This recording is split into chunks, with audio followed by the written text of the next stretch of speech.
Okay, so you want me to say something about working with Pastor Bill. I think I would like to refuse on the grounds that I may incriminate myself. You know, this is my boss we're talking about.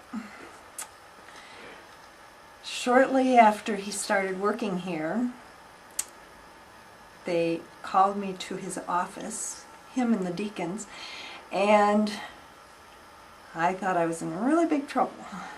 But they asked me to temporarily work as secretary again. And so I said, sure, temporarily. So I guess I'm still working as a temp.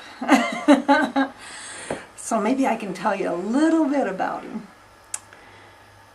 without jeopardizing my, and who cares, I'm a temp, so. Okay. One of the first big projects that he gave me was to type some papers for him for class. And that was no big deal. It sounded like an easy assignment. And then he showed me the papers, and they were all in his handwriting. Have you ever seen his handwriting? Well, needless to say, I think Shannon finished that one. Then there is the age difference.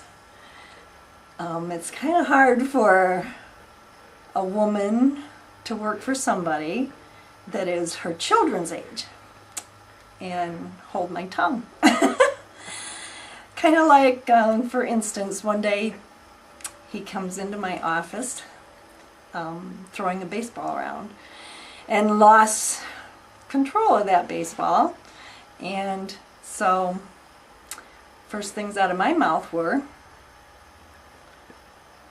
if you're not careful, you're going to break something.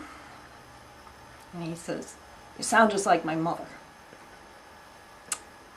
Well, if I was his mother, there would have been a lot more said the day that he came in with a gun and he shot the squirrel out behind the church without any warning, I might add. Jim Willis and I almost called 911 that day. But all in all, he's pretty easy to work for. Pretty easy to please.